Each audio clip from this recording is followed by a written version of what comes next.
So this semi-final will determine. Why it will be difficult to say that anything is better than Argentina in this competition because of Lionel Messi. Somebody said Messi is a cheat code.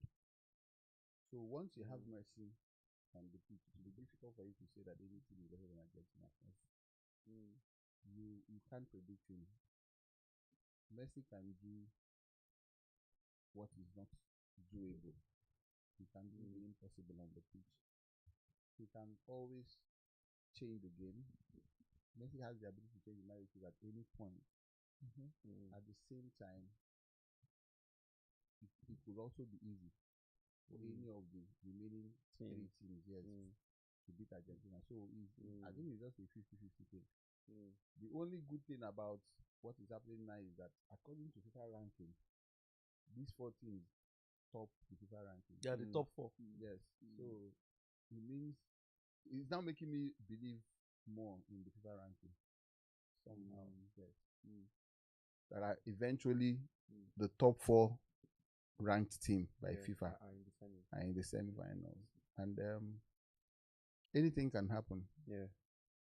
Let's not even push France. We're not even sure France will survive Spain. Like you said. Also, we're not sure Argentina will survive England. The English team always gets to this point, but there's always been that. The last World Cup, it was France. I've not seen anybody pitch the English team. Yes, it's as if they are just so that's the danger. We didn't see them coming. That's the danger, and that's the danger in it. Nobody thought Norway could beat Brazil. Nobody ever imagined Norway could beat Brazil.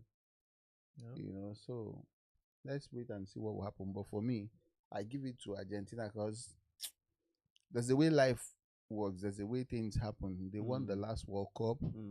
This is probably Messi's last World Cup. They've been consistent. They've been consistent, and Messi would like to take this World Cup. And even the Argentine players would love for Messi to retire with this World Cup. Let's talk about that. That spirit could actually that game them. Against Egypt. I mean, there's nothing about the game. It happens now. It's a game of football played by human beings. But again, it's happened consistently with all the African teams. Where they are leading 2 goals up, 1 goal up, 2-goal lead. Because they're Africans. Because they're Africans. It was a major highlight of our last week's discussion where we didn't even know it was going to happen with Egypt. It's because they're Africans. Back and forth because they're Africans. Africans count their eggs before hatching. So it's a normal thing. So it has to do with the mentality of the coach to start with. The mentality of the players, because the mentality of the coach will rub off on the players. I'm not sure African teams have psychologists working with them. I'm not sure. I'm not sure they have psychologists. I think the coach made some wrong moves in that game. There were 2 goals up. Salah was still on the pitch. Then he brought in Mamouche and another attacker or midfielder. I think that was man. But in the case of Senegal versus Belgium, similar thing happened. Meanwhile, the coach took out 2 of their holding midfielders, and brought in somebody else, and then the game went, went bad for them. So, if you were a coach, how would you are playing against a team like Argentina? You are 2 goals up, and it's 86 minutes or 80. I'll bring in defenders. Worst case I will do is only Salah will be in defenders. Yes, every other person. How much pressure do you think you'll be able to contain? Like you said, you have a Messi who is a cheat code. If you bring in defenders, 15 minutes to end of the game. If I bring in defenders, Messi can only score 1 goal. He can't score 2. If I line up, that game ended in 90 minutes. He didn't go to. That means they scored 3 goals. Yes. Scored 3 goals. So if the coach thought about it, so what happened to the coach? I think what happened to the coach, he got carried away, seeing themselves 2 goals up. So they could score a 1 minute. Yes. He was hoping to humiliate Argentina. In fact, they scored. They had scored one that was cancelled before they scored again. Yes. So he felt that they could score more goals. In fact, that's what he brought in people to come and score more goals. Yeah. But you see, one of the things I noticed in this World Cup is the fact that the coaches are inexperienced. This World Cup, this is the worst assemblage of coaches I've ever seen. When you say African coaches, or generally, the coaching is poor. You're disappointed with Ancelotti and Brazil. All of them. even these 4 teams that are still here, their coaches are not doing so well. Yeah, the Argentine coach is not doing the so French well. coach, yeah. Even the French coach. Why do The you French say so? coach is Why do just you say playing so? PSG pattern. But it's working. They are winning. It works for everybody. I think it's individual brilliance. It works for everybody now. Carrying France for now. It has worked for Spain before. It has worked for Germany. It works most times. Whenever you see any club that is doing very well at the league level or a Champions League level, and whoever the country's coach is, what he does is just to adopt whatever they are doing. Remember the 2010 World Cup now? The Spain, Barcelona. Yes, Barcelona, the Spanish coach. What he just did, he just fielded Barcelona 8 or 9 Barcelona players, and they just played their game, and he got the World Cup.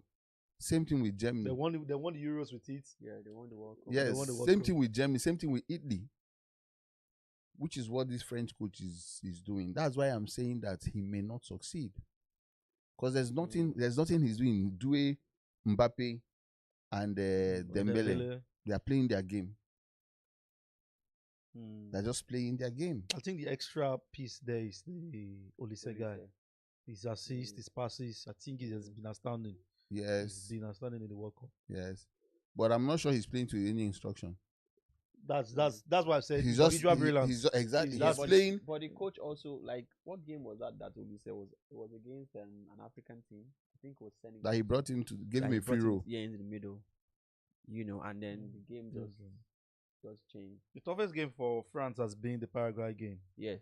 They scored only. Well, I scored and it was a penalty, yes. That game, they suffered. They got to grind that goal out. So that buttresses what you're saying in terms of, Spain. Not if you have a good midfield, France will not play anything. As long as you don't let them pass the ball, if you have a good midfield, they will not play anything. Because if you look at their players, you see that they build from the midfield. For France to beat you, they control the midfield. And they want to run. Yes. They want to run on. If Dembele wants to run, So if you have Pedri, if you have Pedri, you have Rodri, it will be very difficult for them. Except they will change the tactics and maybe start throwing the ball from defense. So another thing that may work against Spain is high line. That's what's his name? Kubasi's Barcelona high line. Yes, it's Barcelona high line that they are playing. It may work against them. So if the coach is good, he should know that he shouldn't try, because Dembele and Mbappe and Doué, they are faster than all the Spanish back four. Very quick. So if you make the mistake of playing that high line, what they simply need is just need somebody from the defense that will be able to throw the ball, and they will beat you. And there's a simpler way of beating high line now. Keep one person on. Let him run on one flank while he's still on. Pass the ball to him. But Dembele way don't run good this side. Mbappe way don't run good this side. He will eventually meet up with the ball because of his space. Because of his space, yes. The thing will still rhyme at the end of the day, because leave Dembele, make it a run, make it a off. Let him be off, or Mbappe, let them be off on one side. But this person on this right side, let him be on. Give him the ball. He will run with the ball. He will be ahead of Dembele. Any pass he throws, Dembele is already at that point. Dembele will be on Mbappe will be on. So I saw it at these guys did it against Barcelona, Inter Milan. They did it well. Last year Champions League, yes. So people have been Atletico Madrid did it as well. That Simeone's son, but a stubborn linesman will raise his flag. But that's why they tell them to score first. Score first, let them go and check VAR and review it. You understand? Simeone's son, what's that guy's name again? Let me just call him Simeone. In that game against Barcelona, Champions League, and they played about 6 games that year. Barcelona versus Atletico Madrid played about 6 games that year, and in those games they won Barcelona. It was where they thought it was offside. They'll pass the ball to the guy. The guy had the energy to run. I wonder why Argentina is not using that boy. He has only played one game. You understand? Yeah. He will run with the ball on one flank. The person that was off on this side will eventually be on because the guy has beat the mark. He will throw any pass, or he will try and dribble on his own. He used it to win a red card or a free kick that this guy scored. This Argentina player. that scored that Barcelona wants to buy. What's his name again? Alvarez. Yeah. Yes, used it to score a free kick. So the highline thing is that's one thing about football. If a tactics is reigning at a particular period, it's just the job of one coach or one team to study it and beat it. Everybody will not see that there's nothing here. But so far so good, Your Excellency. How would you rate the African team's performance at this World Cup? So the African teams did well at this World Cup. They did very well. The only thing I still feel they need to go and work on is like what we said. All the African teams usually, I don't know what happens, but they lose concentration in the second half. They all had that problem because they all started well. All their games, they were on top of the game first half, especially before the water break. And I think that water break actually worked against them because, at the end of the day, I keep telling people that most times football is played from the bench. And the advantage these European coaches teams are having at this World Cup is going for water break. When they go for water break, they are able to talk to their boys and quickly readjust. If you notice, most times you find out that each time the Africans started the game well, the game automatically changes once they have the first water break. Before the halftime, go and check all the games. Immediately after that first water break, you see the pressure drops. And suddenly, suddenly you find African teams, struggling to keep up with the game that they were controlling before the first water break. So that's why I said at the bench, what Africa needs to do, we need to get seasoned coaches. We need to invest. For a country like Nigeria, I don't see why Nigeria will not be able to get a Pep Guardiola, or if you want to get him, we can get him. We get the resources now. What we need to do is that I think the presidency should just hire a coach and not mind anything. I hear he's on the radar of the Italians. Who? I saw it today. Pep? Yes. Yes, I think it's concluded already. He's going to Italy. Klopp has gone to Germany. Yes, Klopp has gone. So the next World Cup will be between Germany and Italy, if you ask me. And they have time. They have 4 years to build the team. Yes. So we should also, although this our coach is not doing badly, yes, sir, but he's still not on that level, we can afford to get a coach. One of the things, if I am to decide, one of the things I'll tell federal government. We will see they argue $100K where the guy won't collect $100K. We will see they argue back and forth. Now you want to go? Is he worth $100K? We're arguing that money because we feel I'm not sure he's worth $100K. Forget it. It's the kind of football we're playing that people are impressed with. But give us trophy. He almost took us to the World Cup. Yes, people will say that's why I'm saying that we should get the right coach. We should get a right coach, especially these young boys coming up. There are so many young coaches doing well now. Nigeria can hire a very good coach. He doesn't even need to scout. Just throw the camp open. Look at this World Cup. We have 16 Nigerians playing in different countries. If we had a seasoned coach, if we had an influential coach, most of those boys would have played for Nigeria. And there's still so many of them in academies and coming up. These are the ones we're seeing already. By next World Cup, you will have more than 30 Nigerians playing for other nations. We have about 4 right now in the semi-finals. Nigerians. 4 Nigerians. Olise, Saka, Eberechi Eze, Noni. Yes. 4 Nigerians. 4 Nigerians. So imagine. Is that not almost Nigeria being in the semis? Wow. When you have 11 players, you already have 4 there.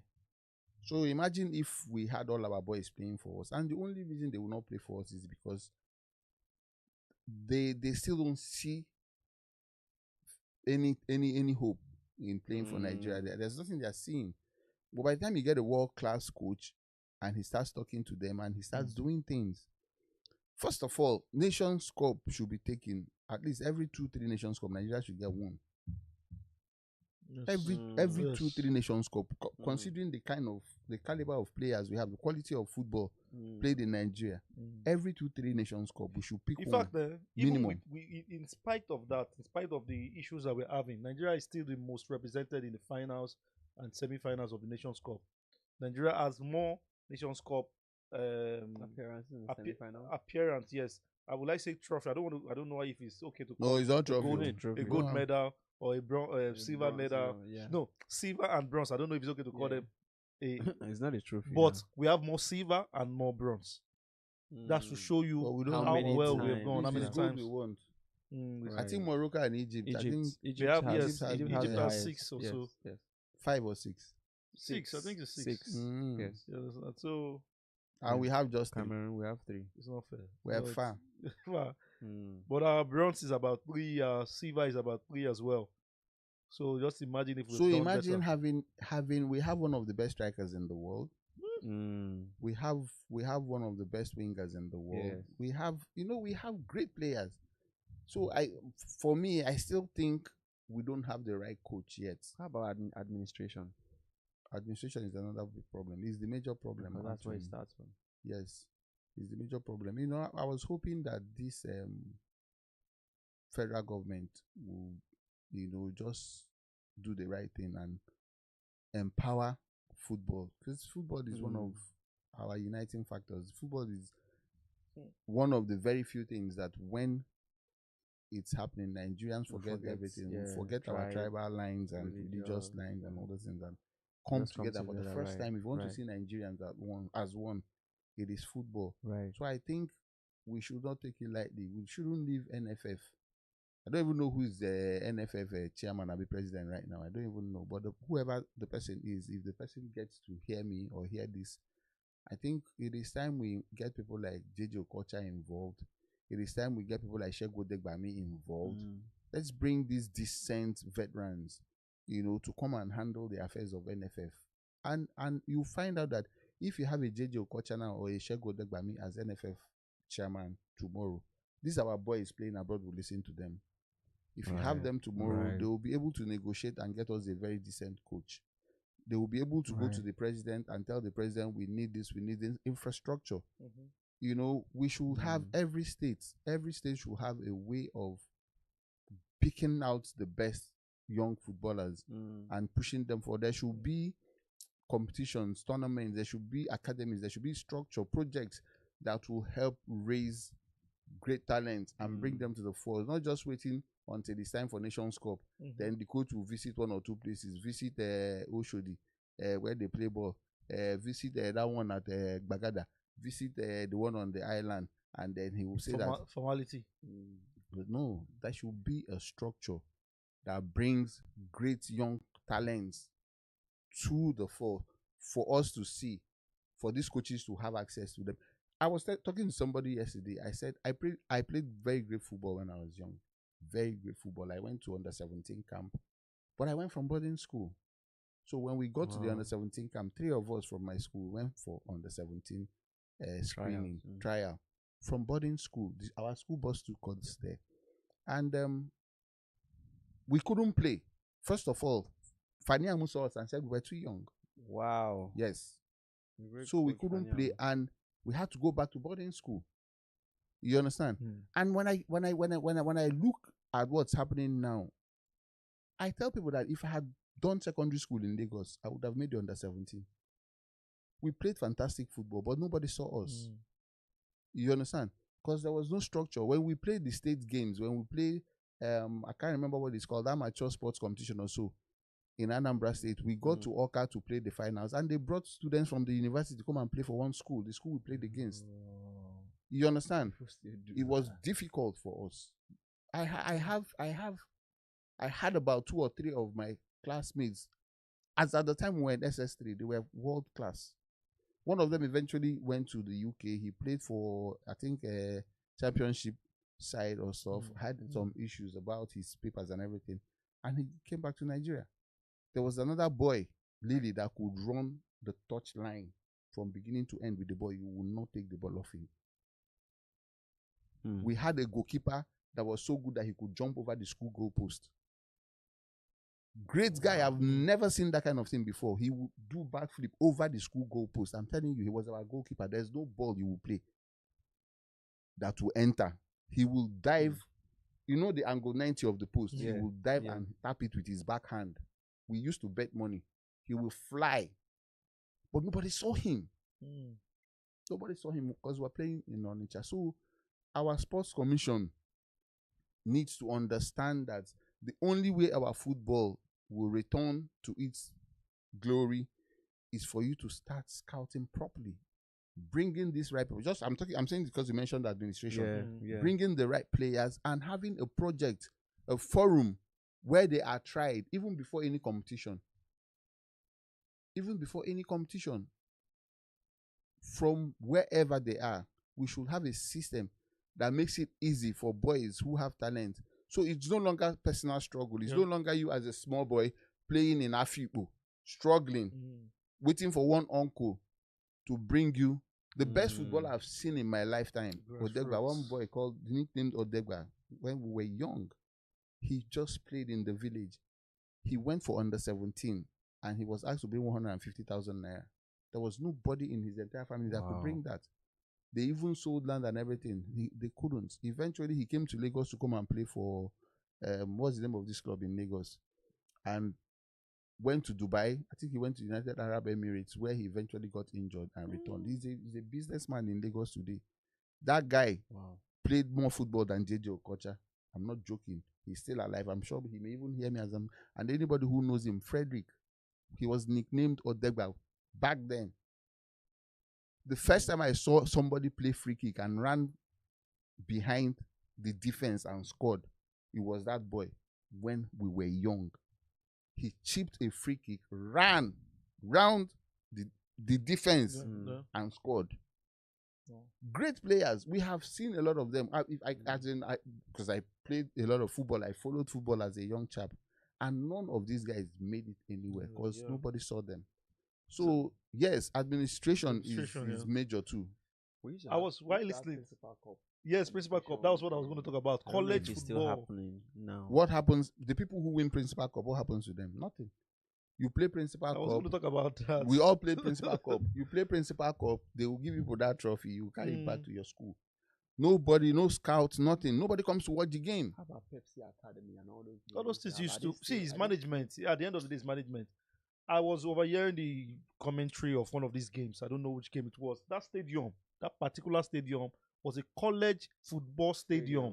Not be national. Yes, are you serious? College football, college, secondary school. Yes, you are very correct. Higher institution, college now be secondary school. No, college university for that side. University, yes. Yeah. University stadium 9 they use. I think they take play World Cup. Yes. I saw some Europeans that came to America that were doing documentary that they're hearing about the US and this is their first time, and they saw that they had to take the camera to the signboard of the stadium and it belonged to a university. Yeah.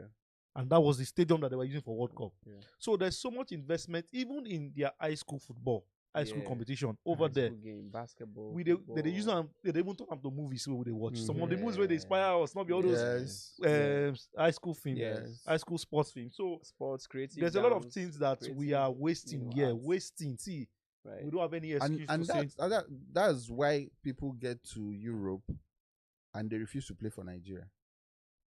That's the reason. That's the reason a Saka will play for England instead of Nigeria. That's the reason a Noni, a Berry.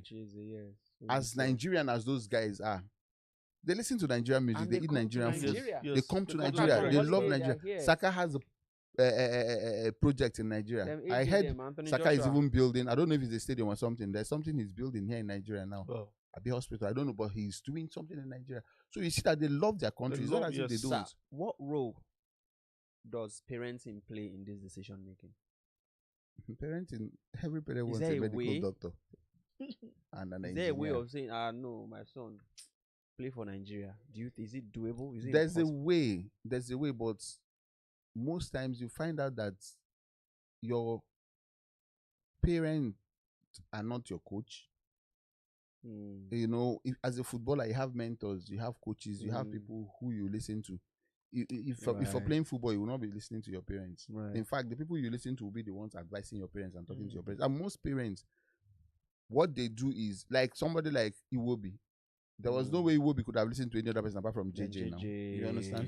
So if JJ, deep down in his heart, feels hurt by the Nigerian Football Association, go play for UK. That's it. And the conversation ends there. Very true. You understand? Very true. Same with Saka. Very true. Saka's dad may have had one or two stories.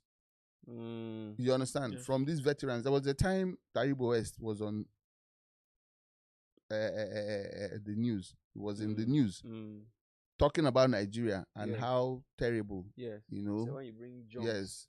To come and manage Nigerian football, all those things. Was all over. And young boys are listening. Young boys in academy, and these are their mentors. These are the people they look up to. You can't talk about Nigerian football, talk about defense without mentioning the Taribo West. Yeah. I'm sure Taribo is among our top 3 defenders of all times. You understand? And imagine him saying something bad about the administration. Right. There's no mother, there's no father that will hear that from a Taribo West. His name is actually Taribo, not Taribo. You know, nobody will hear that. And from Rivers. Yes, from Rivers. Nobody will hear that and now still tell their child to play for Nigeria. So you see the players who play for Nigeria, most times you find out that they are the boys that went professional from Nigeria. If you have the opportunity and privilege of playing youth football abroad and you play for Nigeria, you should be given your statue should be molded somewhere, maybe at the international airport. So when I see all these Lukman,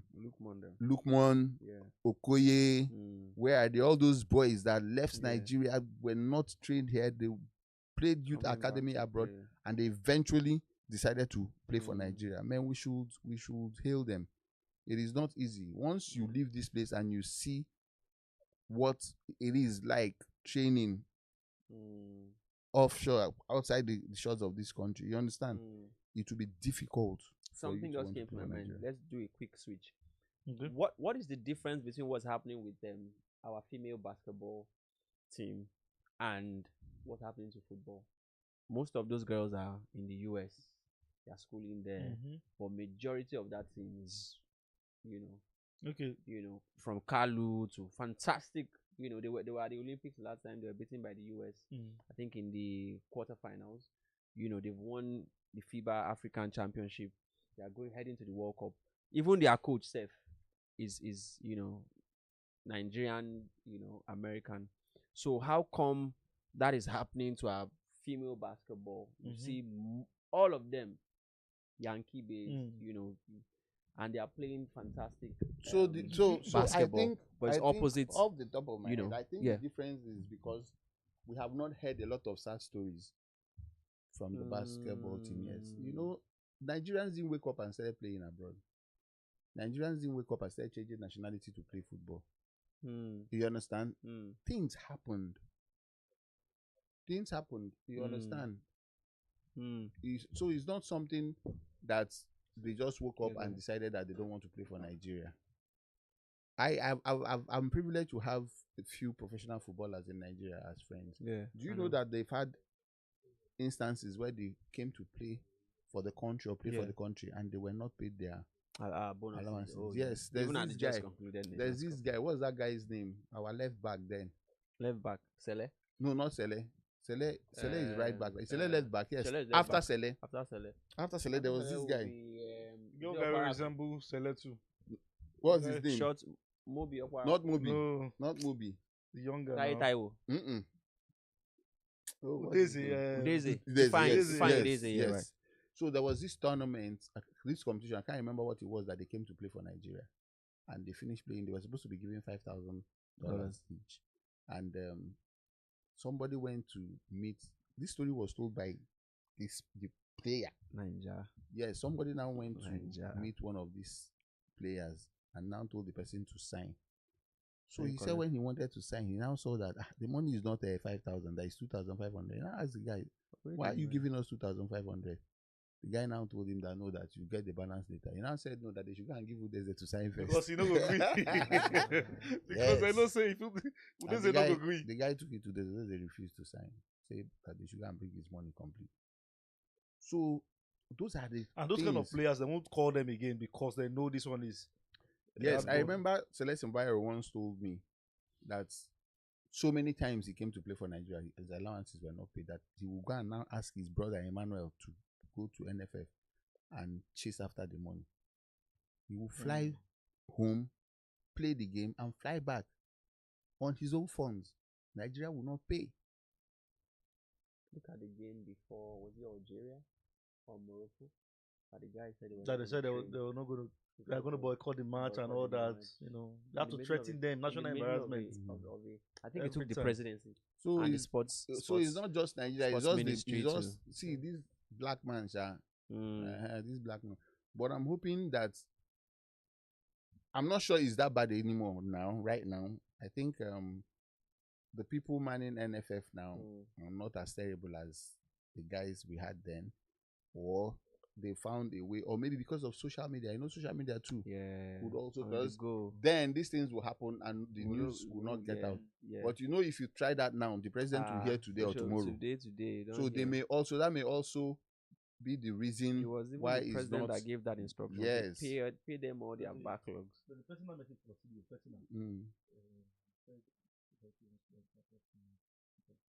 Okay, I'm blocking them. So who will now move it now?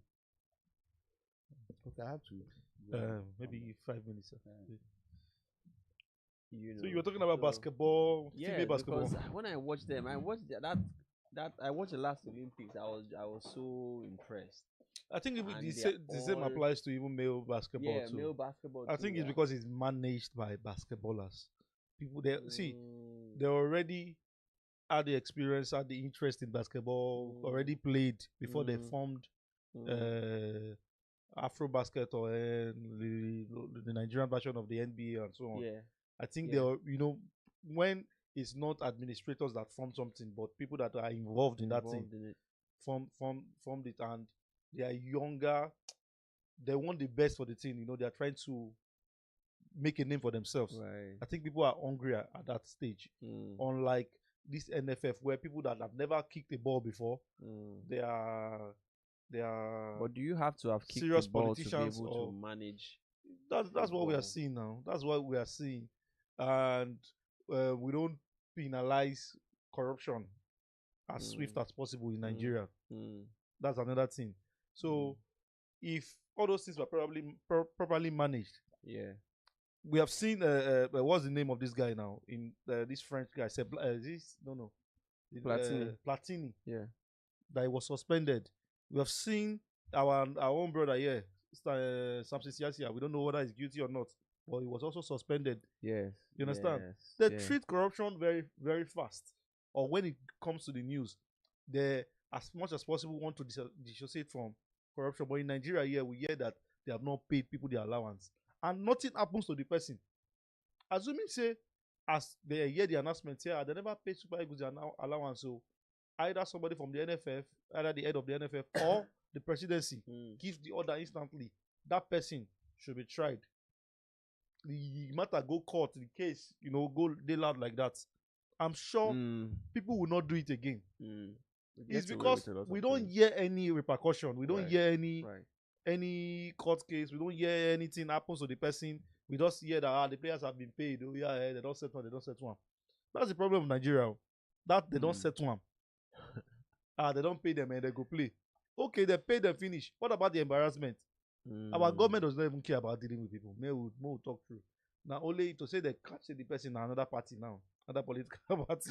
They don't care about dealing with embarrassment.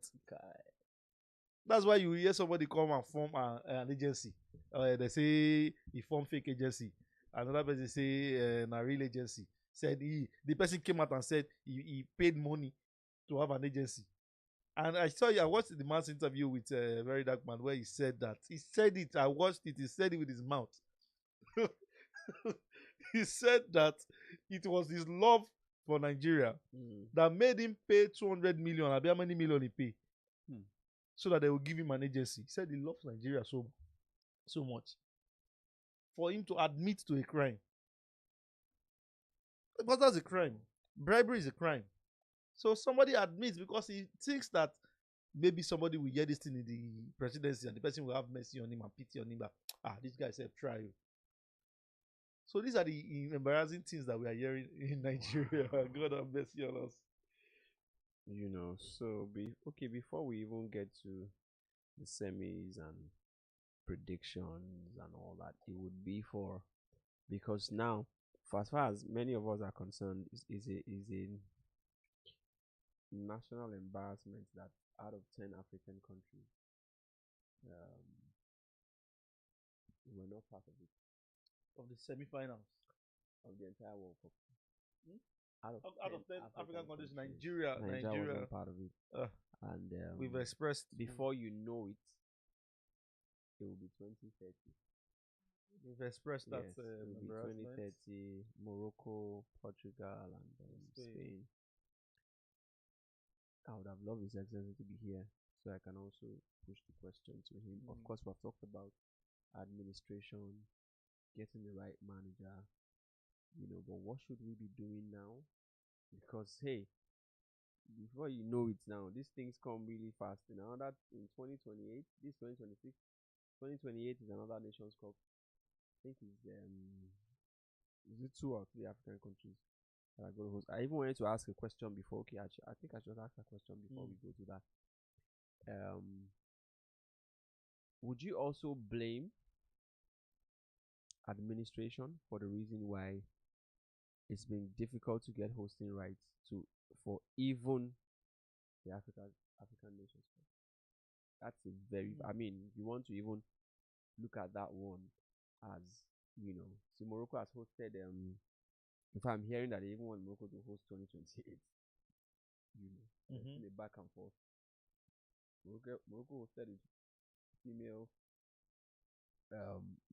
African Nations Cup. Then they hosted the Nations Cup. They are pitching for them to also host 2028. Of course, they are co-hosts of the World Cup 2030. So but I mean, okay, it's beyond. If you say administration, that's, I would say, from the national level, yes. Yes, and it's many reasons. Nigeria is not safe at the moment. We have to tell ourselves the truth. We can't host a World Cup in a Nations Cup rather. Yeah. In a nation where there's, Well, prior to that, when was the last time we hosted? We hosted Nigeria 99. That was the last. Okay. Nations Cup. Ghana Nigeria 2000. Ghana Nigeria 2000. After that, I think we've done something. That was the last thing. That's the last one. Are you serious? Yes. Before that one was the one that Cameroon won. So many people will have made their bid. Let's say they bid for the next 5 editions or the next 3 editions. So 2002. 2000. Ghana Nigeria 2000. Was Nigeria. The next 2002 Tunisia must have been bidded before before that 2000 was played. The one in 2004 and 2006. So let's assume they have made those bid for those ones. Yes. When did our national issue start? I mean, let's say so there's 2010. There was 2010. There was 2014, 2016. Before we down started this whole and we know it has to go round. Yeah, it has to go around Africa. So let's say in the 2010s, where our national issues of insecurity started, then there was the one we won in 2013, hosted in SA. Yes, by SA, South Africa. So the reason why we can't, we host at the moment, and since the 2010s. Why we can't host in the 2010s is this majorly insecurity. Majorly. Aside from that, how about infrastructure? Yeah, I mean, we have the money to get infrastructure in place now. Why do we always have look at high school stadium? We have the money now. The last time the US hosted the World Cup was 1994. Yes. I was young, but the US can host Olympics tomorrow if you give them, because everything is in place already. And then 2 years later, they hosted the 4 years later, 2 years after the World Cup, 96 Atlanta. Atlanta 96. And that's just one city. Olympics is just one city. Yeah, just one city. But you see that, and then and you will see that the infrastructure they don't have to. It's not a complete rebuild. It's not a fire brigade approach. Yeah, that you have to build. After this World Cup now, you see that the stadiums will be intact. That's our problem. See, our problems are major. There will be the Super Bowl. There will be all those them stuff. Don't you see those jokes, those memes where they'll say if the World Cup was played in Nigeria, they showed Ronaldo how black he was, and how Messi was speaking pidgin English, and how Neymar was selling gala, and how Nepa took light in the hotel room. How mosquito was biting them. Because those things also affect your economy. You have tourists who come in. Look at South Africa in 2010 World Cup. You have people come and spend money. You create jobs, even though it's for a period. would empower people. It affects your GDP. There will be, I mean, businesses thrive. Imagine Nigeria is the one hosting this World Cup. 48 teams. Imagine the businesses that would be, that would people come to have fun experiences. So businesses will be selling drinks. People will do all kinds. And we hear so that we miss out on these things at the national level. At the national level, yes. So the government, the Ministry of Sports, need to do their own part. Then there's a part for the billionaires too. There's a way that when government sees that the billionaires are investing in something, and billionaires are not fools, they are not fools anyway. Yeah. But let us assume that billionaires are investing in something. They take sports, for example. Like, to me, there was a time where they want to buy clubs in Europe. So let's imagine that they come together and invest in sports too. This guy of this Flutter Wave, I hear he's building a stadium. He has a football team, Team Lagos. Team Lagos is owned by one of those, tech founders now. And they are building a massive stadium in Lekki, the Lekki area. So if you have more billionaires, more investors like that, invest in sports, have their own teams, have their own stadiums and all that, I feel, government will even see the need to also invest more.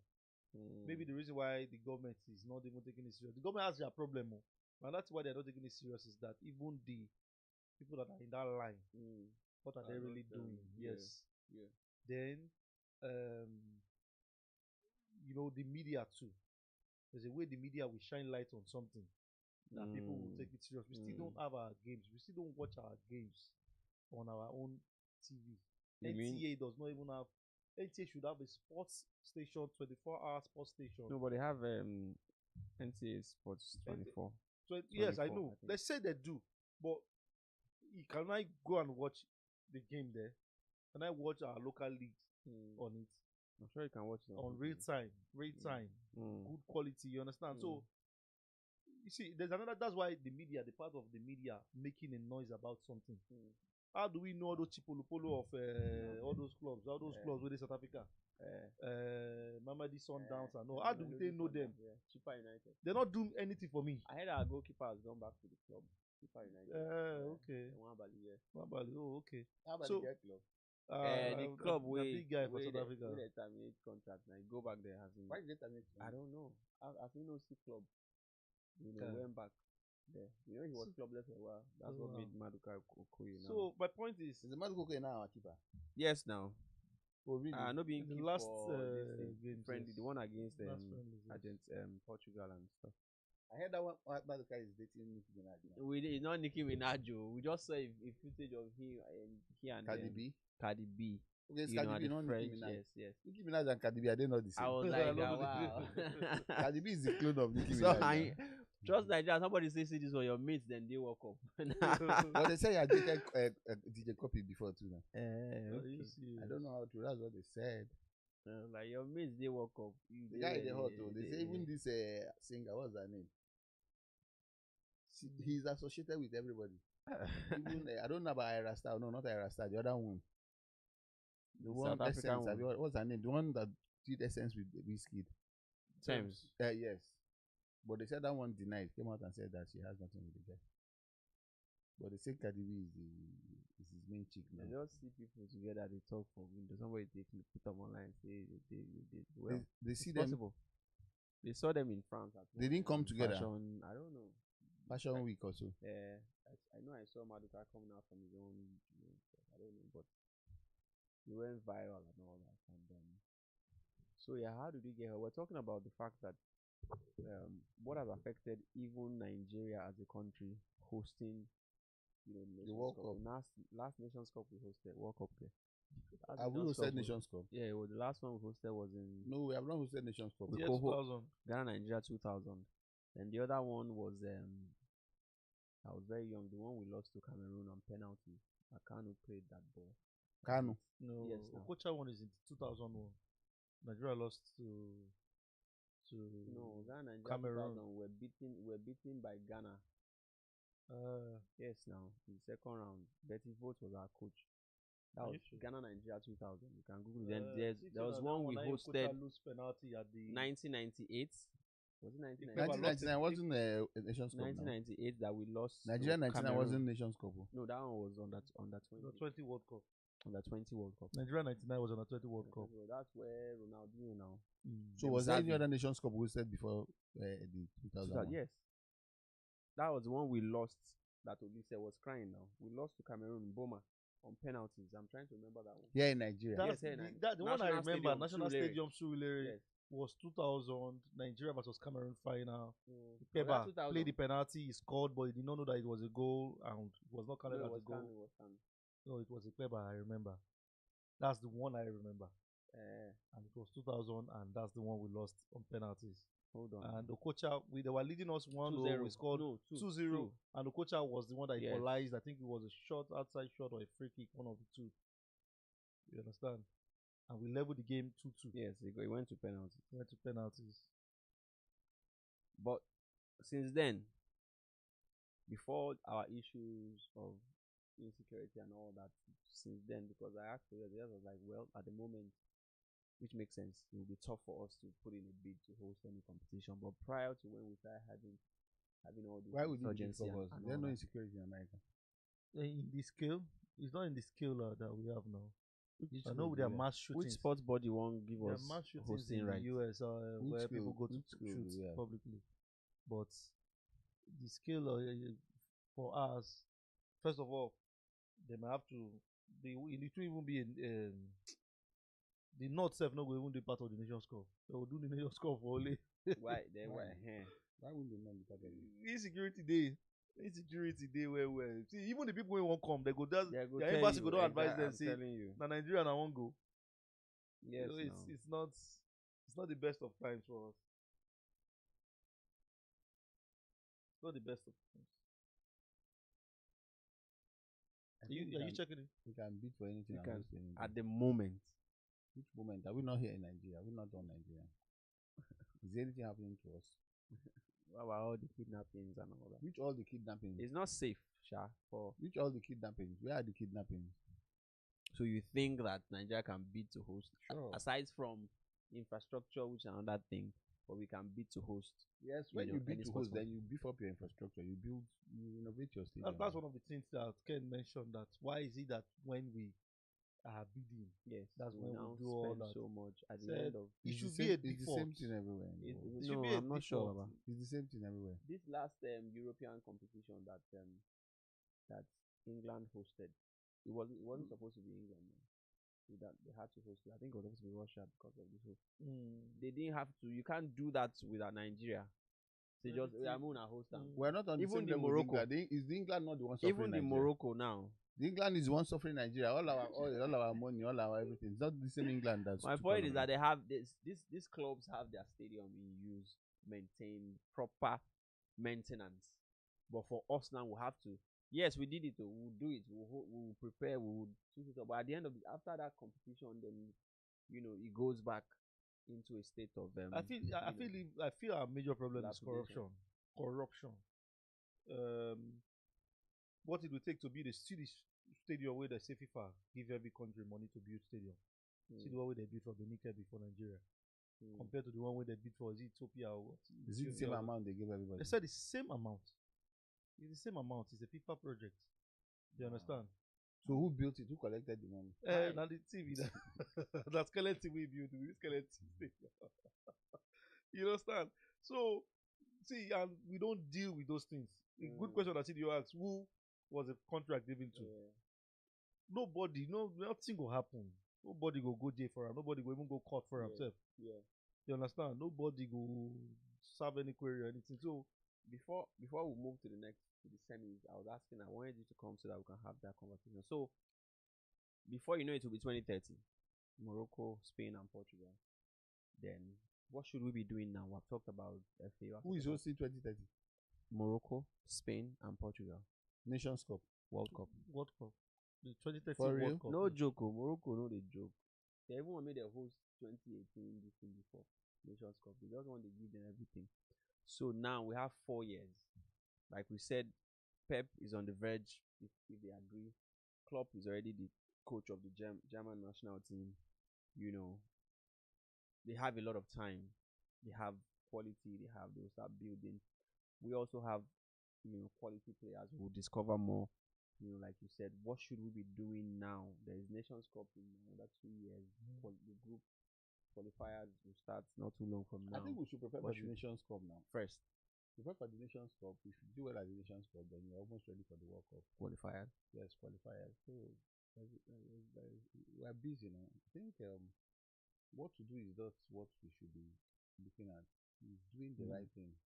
Definitely something will be done. The camp is open. There's a coach that is being paid. The coach hasn't resigned yet now. So he's earning his salary every month. The camp is open. Who are the people that will be playing? Are we going to play friendlies? Are we going to go around Europe and invite the Nigerians who are doing well? Or just wait a day before the game, you just invite the people you know? So it's up to the coach. I think maybe the coach should show us his plan. Nigerians, I think we've gotten to the point where fans need to start placing demands on both NFF and the coach to let us know what their plan is. What are they doing? There are so many African countries now pushing to the front. Yeah. The last FIFA ranking, Nigeria was 26, right? We're 26, and we're the only highly ranked country that is not at the World Cup. That's a big shame for our football and for the administrators. Whoever is NFF chairman should be removed immediately after this World Cup. That's what the words was saying. The person should be removed immediately. Even some of them will even resign. Exactly. We're not able to step down. We can't blame the coach because the coach picked the job almost at the time. He was like, we're sure we're not going to make it to the World Cup. Exactly. Took us to the playoffs. So I think we just need to be serious, and if they don't want to do the right thing, we can push them in the right direction by placing demand. So if you're hearing this and you're seeing this podcast and you're a football fan in Nigeria, I think we need to start this conversation online. We need to start making noise. Let the NFF chairman show us their plan for football for the next 4 years. Let the coach let us know what he's going to be doing for the next 4 years. We need to see what I wouldn't want us to be out of the next World Cup again. I don't know how Osimhen will be feeling right now. I don't know how he'll be feeling that he's not at the World Cup. I don't even know how they are feeling. All of them are down. But really, if I were in his shoes, I would not play for Nigeria again. I'm telling you. If I were in his shoes, I would face club football. They don't waste the prime. Because yes, how old is Osimhen? I'm not sure. By the next World Cup, he may not be there. He may not be there. And Osimhen is ranked among the top 5 strikers in the world right now, and he's not at the World Cup. He's not at the World Cup. He's a shameful thing. And I think there are a few other top players too from different countries who are not playing in the competition, but not for Nigeria. Not for now. I'm looking at Messi's 7 goals, 8 goals. 8 goals. I'm looking at Mbappe's 8 goals, right? I'm looking at Haaland's 7 goals. And I'm like, if Osimhen went to this World Cup, I'm sure he would have been among these not people. Maybe like 5 or 6, surely. So it's sad, but it's never too late. So let's see what I want to ask this. Yeah. Don't give the question yourself. Just more like a suggestion. If I was asked to hire anybody in any team in this country, anything starting from the president to the head of the NFF, first of all, go and bring the business that you have opened, that you have run. I think that's what we should do. No, not necessarily. See, sir, I'll tell you why. All these people never run anything before.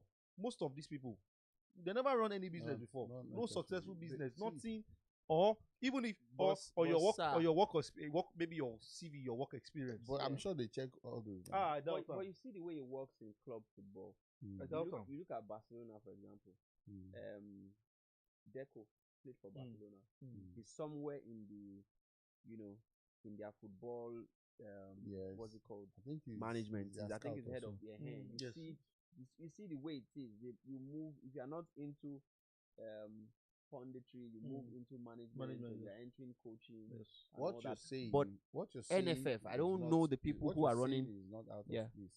But you also need to understand that there have been people that have been given opportunity for the first time. Pep Guardiola, before Barca, had no record. Arteta before. But it was an understudy for somebody. I had no record. Another study for who? Not be that Holland guy. What's his name again? Pep. Johan Cruyff. No, before Johan Cruyff was somebody. That guy was another study for Johan Cruyff. What's his name? That fine-looking black guy. Okay, Rijkaard. Are you sure Pep was under him? Yes, now Pep, not just Pep, Pep and Mourinho. Yes, I know. Yeah, it's true. Pep and Mourinho and this PSG coach was a player and that's true. Team B coach. What's that? This PSG coach. Enrique. When Pep Guardiola was head coach, Enrique was Team B coach of Barcelona. It's the same philosophy, and that's why you see it. You see it working. Yeah, true. You understand? So it's very important. Either you show me where you for learn your business where you run or company where you run when you. But some people have come with CV and they fumbled now. Have you seen Ancelotti's CV? Nobody gets in the match. Is he not the worst coach at this tournament? Nobody gets in but in CV, he don't show working. Wait, who's working? That's the worst coach that came to this tournament. But he don't show workings before World Cup. So that's what we're saying. And you hear what the Brazilians said. They said after the World Cup they build. They don't sack coaches. They give examples of Carlos Alberto Pereira. They don't do say even the last guy that won for them 2002 that ended up being coach for I think Portugal as well. What's that his name? You know, you see that if not, you would have heard that they would have asked him. The cutting head come out. But they're like they know they have a plan, 2030, he will still stay and build. But the fact is that he has shown workings from AC Milan to he said he's a ready-made team. He always works with ready-made team. Not all coaches can also coach a ready-made team. The last this guy that took Portugal to the World Cup, what's his name? It was the one that was this World Cup. Yes, Martinez was Belgian coach when Hazard was there and Lukaku in their prime.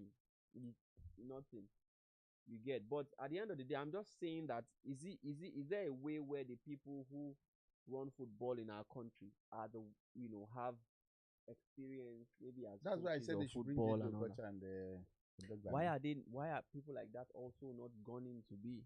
Who said they're not? Why would they JJ not? Who said they're not? They've mentioned his name many times. What's holding him back? I think he has even contested now. So how come? Why exactly I was talking about businessmen running some of these things? Not even the coaching side. No, talking about the administrative side. Yes. You understand? Because they have this eye for opportunities. A businessman has this eye for if we look for sponsors or we build this our stadium well, we feel they sell things there. We feel they do all this one. This current they don't know anything. This current CAF president. They don't know anything. What's his name? Our last NFF chairman. This current CAF president. Look at what he's doing now. Our last NFF chairman. I don't even know if you see the. I don't even know this. You not even know. What's that guy's name now? Last NFF Pinnick or so. Is it not Pinnick? Amaju. Yeah. Amaju. Now birthday. The only thing do. Now birthday. The only thing I do about that man na birthday. He say he do birthday. Call artists, call people come to birthday. He's into entertainment. But any scandal you hear, even at FIFA level, you hear there. See, you are very correct. They don't know the meaning of. They don't even know the meaning of NFF. That guy is a great guy. He may not even be the problem. See, let me tell you, the thing about Nigeria is that until you come close to government, and comedy show for Delta, worry comedy show, worry must laugh. Like what's they invite him. Listen, if you're sitting on an organization that is youth based, that's what you get. You get a lot of that, and you have to support them. That's true. No doubt. Understand? No doubt. I think Pinnick is a great guy. The problem you have with NFF, which is the same problem you have everywhere, the civil servants. NFF is still sports ministry. Yeah, there are still people there who are there based on. I'm sure there's a DG there. I'm sure maybe there's a PAMSEC or somebody working there. Those are the evil people. You understand? You can't. I once had the opportunity of talking to a minister, former minister, and he told me, he said that he used to criticize Nigeria until he was made a minister. Yeah, I think see, people in civil service will tie your arms and your legs. Yeah, you will not move. He said the first day he resumed work, that they came and told him, this is how this is done, this is how this is done, this is how this is done. If you want to succeed, this is what you do. Meanwhile, so talking, please sign this one. Say, what am I signing? They are ready to share. You understand? And he refused. He said he wasn't going to sign this. And next time he came to work, why are people not on their desk by 8 a.m.? He said from that day, the frustration he saw, both juju, everything, and he did not achieve anything. He said people outside will think that he didn't want to work. You understand? Hi. But there are structures that cannot dismantle. So it's a systemic, it's just the way people are calling the president. That president stays awake day and night thinking of how to make Nigeria better. But there's some things that cannot move. Oh boy. And it is just a black man. There are some things that cannot move. Things that the president has said, do this. He'll say, yes, sir. They will go. Go sign up 3 times. I heard the president once said that they have signed for this thing before. Yes. You understand? So, and you ask yourself, how? I got into a cab, airport taxi, on Saturday. I came out from the airport and the guy came to me and he said, this is where are you going? I said, okay, I'm going to so place. How much? I told him how much I was going to pay. First of all, he called one ridiculous amount of money. I said, from this airport that I can walk to where I'm going. Eventually, I told him how much I was going to pay. I said, okay, where is your car? He said, that red Corolla. I turned and I saw a beautiful red Corolla parked there. I now faced my front and waiting for the Corolla. Next, I saw one very rickety, dead car. The guy parked. I looked at him. In fact, it was as far as I should use my box and bust his head. No, I don't understand. The guy pointed Corolla. Brought another car. And brought another. Yes. And I said, but you told me red Corolla. He said, no. I tell you, say that car way there behind the Corolla. I'll come out of the T20 for a month now. Then when I got into the car, because I had, as in, you know, when you've made up your mind that, okay, I've got in the cab, I'm entering. I didn't want to discharge the guy. As in, I was like, but I was very furious. And I got into the car. I said, do you know that you are worse than anything you have complained about in this country? He was looking at me. I said, if they touch you now, you mention president. If they touch you now, you mention government. If they touch you now, you mention governor. Do you know you are worse than them? You blatantly told a lie. I stood here on my own. You came to me and I said, where is your car? You said that red Corolla. I should stand for you to bring the car. Then you drive this nonsense. I said, who do your juju? Who give you the juju? That do you know how I feel? As I'm sitting in this your car now, I feel like making sure you drive me home and I will not give you 1 naira. Yeah. So that I'll teach you a lesson. He said, okay, sorry, I should forgive him. Why am I saying this? It is for you to understand the structure, to understand the system. Is it the governor that lied to me? Is it the president that brought the rickety vehicle? First of all, that vehicle is not supposed to be on the road.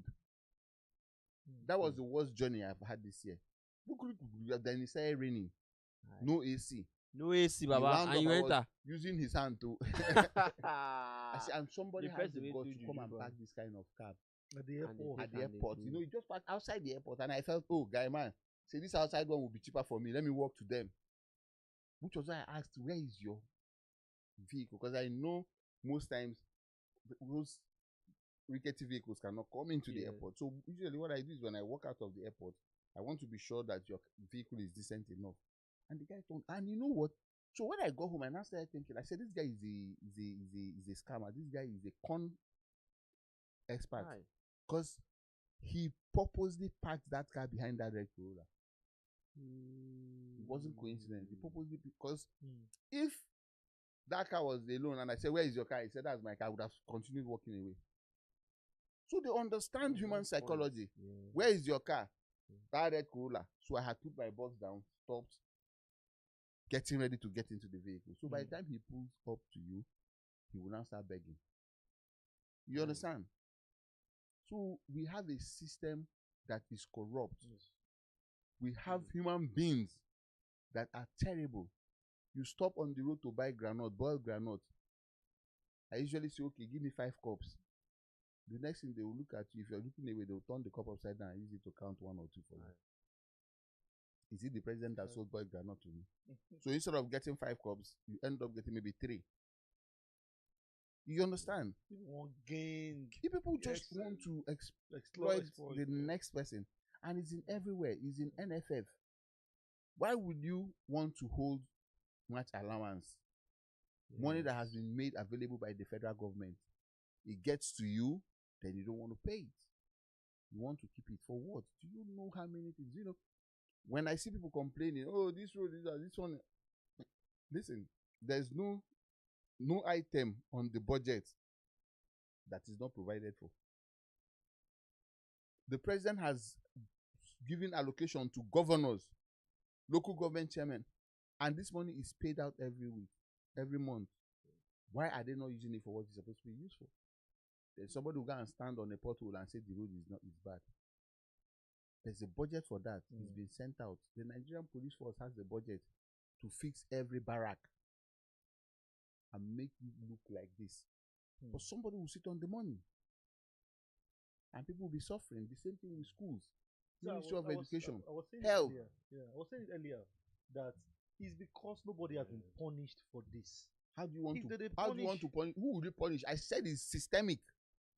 You are able to punish people when, like China now, maybe the president will do something wrong, or one minister tries one more practice. You can say, okay, let's get this person and punish this person. If you want to punish anybody in Nigeria, who are you going to punish? Is it the woman selling granuts? No. In the case of barracks has been budgeted. You now punish you. There's somebody that's in charge of that budget. Somebody sat on it. You will not tell somebody to punish. Who is going to punish him? That person you ask to punish him is worse than the person is going to punish. They will simply share the loot and everybody will continue.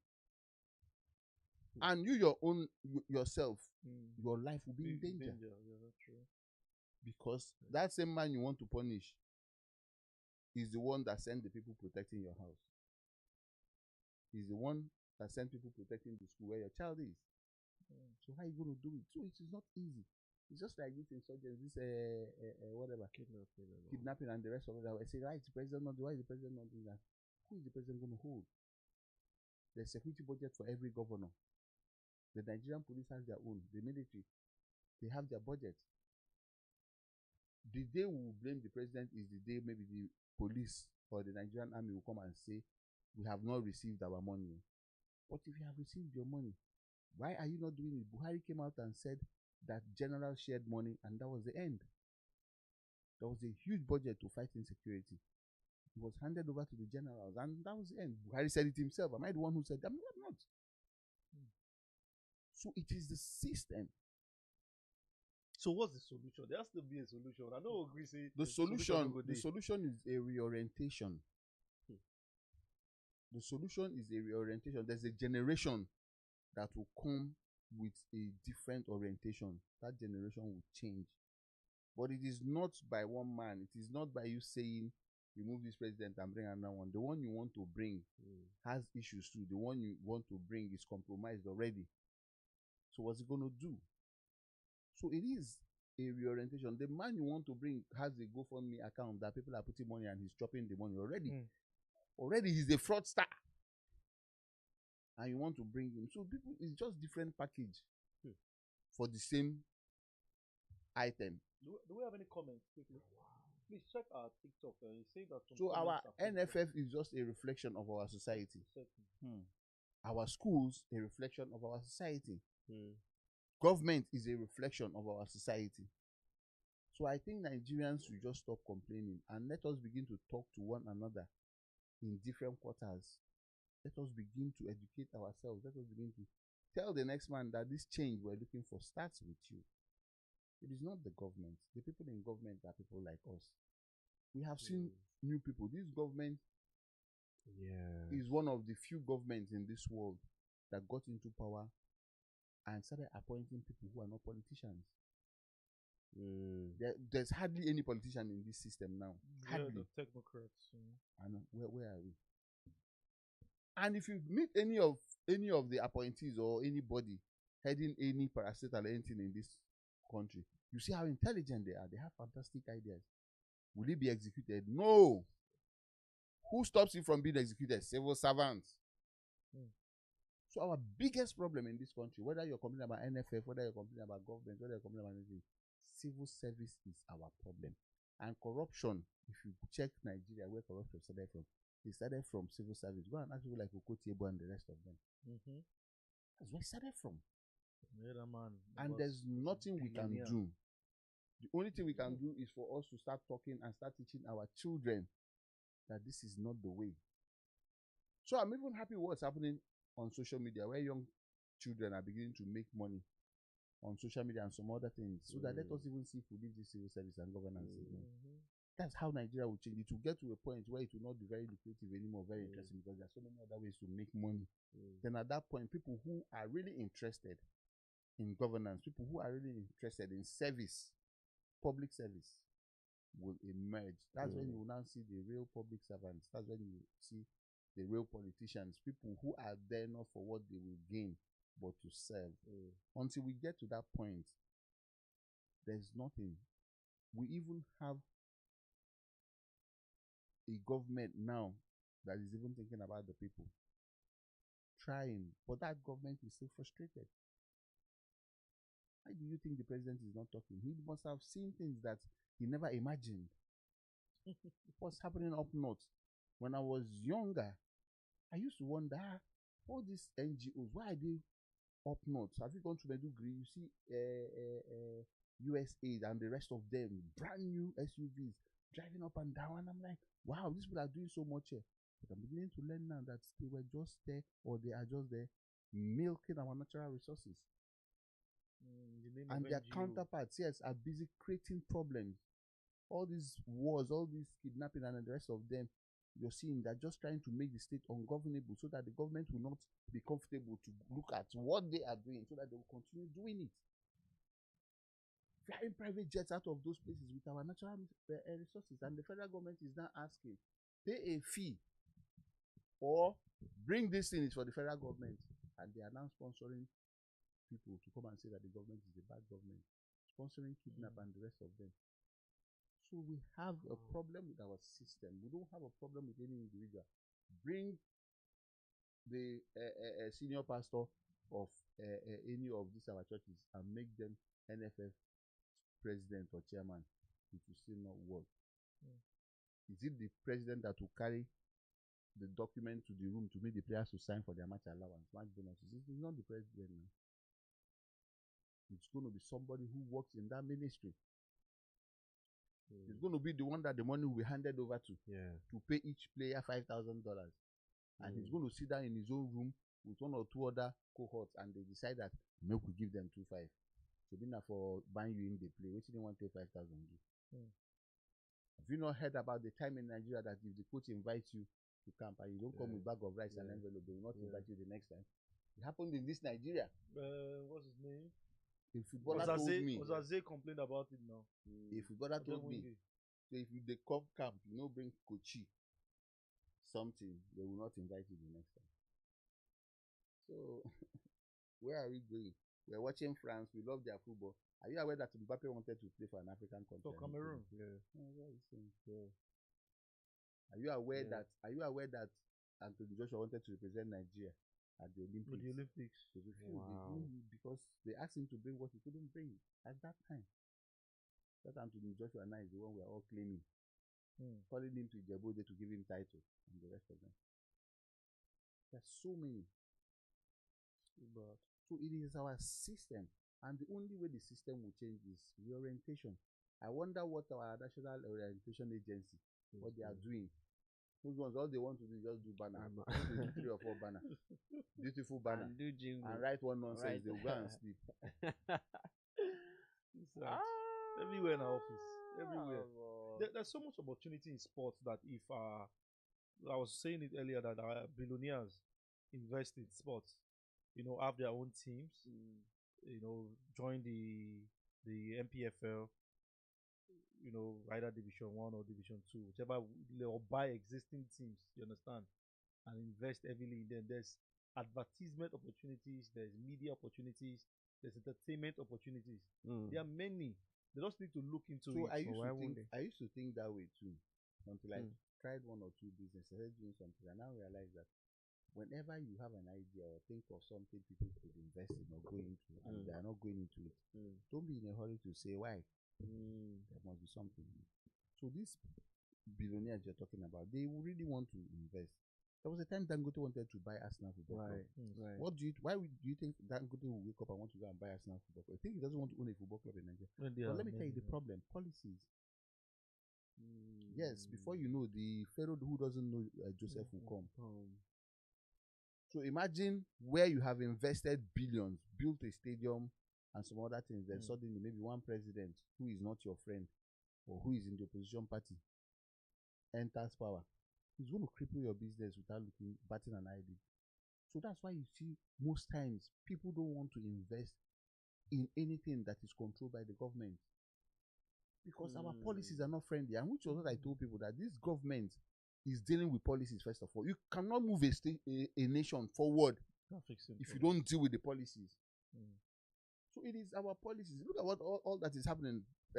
Tariffs coming down, importation tariffs and the rest of them, everything.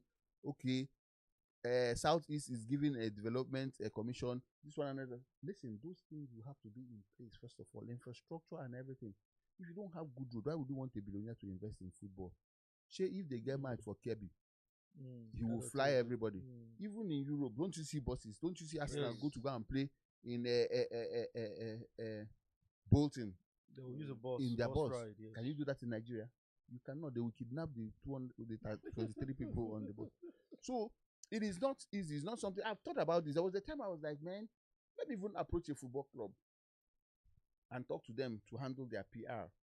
That is very easy now. All I need to do is get a Davido or a Wizkid, make them brand ambassador, make them shoot their next video wearing the club jersey. That first of all, sales will skyrocket. But when I started thinking about it, I said, no, but it's not that easy.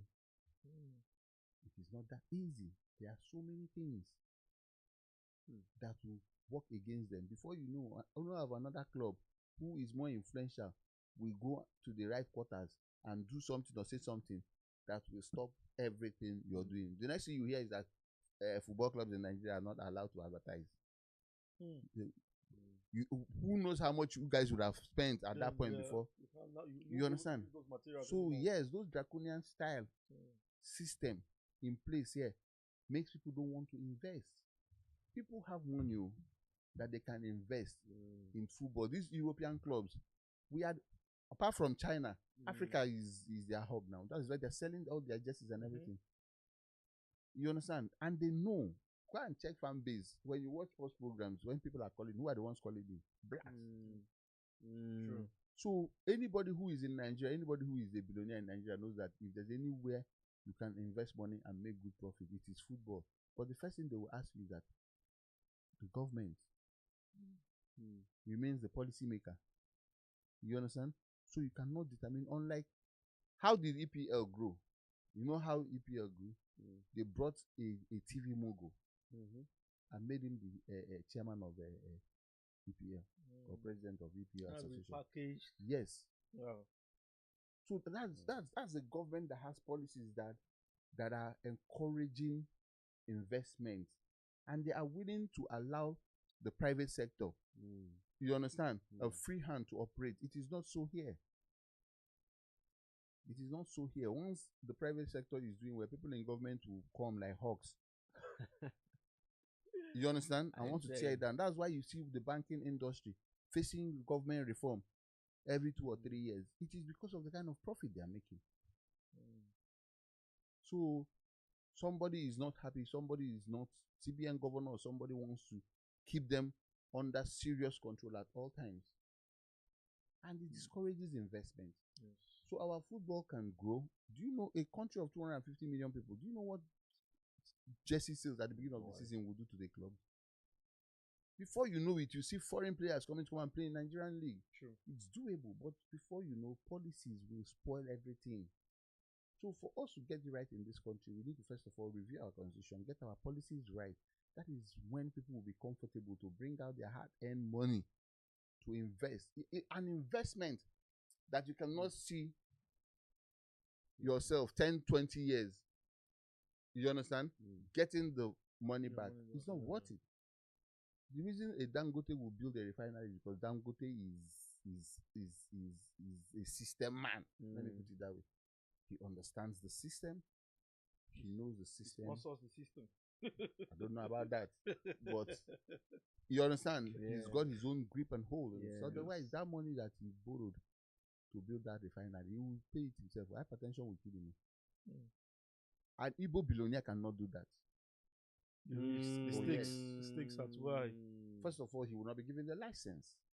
The stakes are too high. So that's why I keep telling people that Bola Ahmed Tinubu is the right man for this moment, but people don't understand, because he's dismantling things that nobody will have the balls to dismantle. But what Nigeria wants is for him to come up to run and announce that a bag of rice is now 10 naira. She will tie the man for neck. You understand? And somebody is promising you that and you're believing the person. So that's the problem. The problem here is a system problem. So whether we analyze football, we cry that we did not go for the World Cup, we say that we wish all Nigerian boys in the entire Europe to play for Nigeria. Those boys, if they come here and they have injury on your own, do you know how many footballers that sustain injury playing for Nigeria and NFL do not even pay their medicals? Not even a cool hospital for them to go and have proper treatment. You will be abandoned. No insurance. So many things we cannot go into. If Sam Okparaji had proper medical assessment, he wouldn't have died on the pitch. Playing for Nigeria, how can a Stephen? Sorry, how can a Rashidi Yekini just die like that? No policy, no. If you play for Nigeria, you should have health insurance. Yes. Even the remembrance, because my son was asking me about Samuel. I think they mentioned it in school, national heroes. So he was asking me, who is this guy? I never heard about him. And I told him about it. I said, even me, I was not born then when he passed. Say, but we heard about him. They taught us too about him, and he was a very wonderful guy. You understand? Even the memorial game. You know, I still feel somehow that is because you have some Okparaji's statue in front of the national stadium. That's why they're allowing that national stadium to die. Yes. Sometimes I feel so. Yeah, I said there used to be a game, annual game with that country that Nigeria was playing with. Yes. To do his memorial yearly. Like the first and only match I don't go watch for stadium with that. They don't do it anymore. They don't play that game anymore. So our problem is not just one man. It is not just one parastatal. It is not just one NFF chairman. It is the system. It is the system. And until we correct the system, we will continue having. You know, whenever I turn on my TV and I look at Super Sports, I see those South Africans feeling like inviting Nigerians to come and appear on their program while you are chasing Nigerians out of South Africa. They need our audience. And I'm like, look at what Nigeria is doing to herself. Okay. South Africa, that we pulled out of apartheid, that we sponsored and everything, suddenly now, South Africa wants to feel like America towards Nigerians. Who is Super Sports? Nigeria should have. By the time we had a TV station that was done in South Africa, NTA started before in which 70s, 50. NTA started 1958 or 56. Wow. That's not be this guy. Wow. It was how would have set up. Yes. Nigerian Television Authority. Authority. And look at us now, buying a DSTV. Now the president wants to give us free TV. He has given us free TV already. Free TV. And people are not seeing it. People are not seeing what he's seeing, the direction he's moving. When he changed the national anthem, people just saw national anthem being changed. They didn't understand. That thing is symbolic. It is not just about us singing the old national anthem. It's symbolic. It is our old glory that he wants to restore. People who are spiritual will understand what symbolism means. It is our old glory that he wants to restore. People crack jokes with the comedians and the rest of them, but they don't understand. Nigeria has lost its glory, and it is the system. And unfortunately, it's affected us. And I believe one of the problems we have in Nigeria is that we have allowed people with no pedigree into leadership. A man born in the village, carrying a calabash on his head, fetching water for his brother until he turned 18, becomes a tout, and helps one politician to do one or two, and suddenly he's made a local government chairman. The next thing he's in House of Rep. Before you know it, that's our problem. 18 years of his life, he was walking around the village barefooted. He never saw a tarred road. Then you put him in a position where he's supposed to be paying for roads to be tarred. Do you think he will pay for roads to be tarred? He will say all of you should go and walk on that road. Why? Because that's what he knows. So somehow, at some point, we allowed Nigeria and left Nigeria. Nigeria slipped into the hands of people with no pedigree, people with no background. So the system now is led by mostly people who have no story.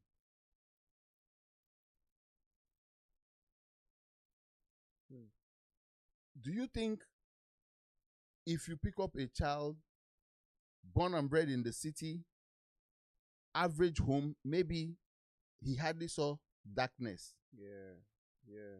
Maybe he always went to school having his bath, brushing his teeth, and polishing his shoes.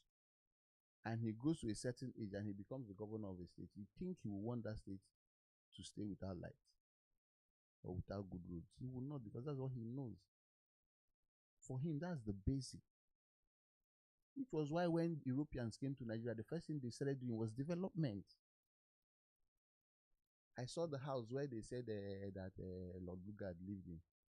Was it Lord Lugard or somebody? Can't remember the town. Somewhere in the Middle Belt. Okay. With swimming pool. They dug a swimming pool in the middle for him. So you see the mentality. Because of where he's coming from. Nice house and everything. So if we had continued, look at all the things Awo did now. Why? He had education. He had a good upbringing. Sometimes when I sit back and I start reading what Awo did here in the West, get free education and everything, it is because of what he knows, his pedigree, his background. Then suddenly you bring a town that all he knows is to go to the native doctor and make him governor. What do you think that state will move? The state will not move. That's why you can hear stories, or we heard stories like that a snake swallowed that's their reality. Money. It's their reality because while he was growing up, he saw snakes swallowing small chick. Yes, I've seen a python swallow a small chick. So that's the mentality that he has brought to governance. And that's why he can tell you that story, that monkey, I'll be whatever, $8. And you know go fear. You know fear as you talk. No. As his reality. If that guy was born and bred in the UK, he dare not say such a thing. So our problem is the system. We're saying all this. Let me tell you, all this NFF and it's for entertainment.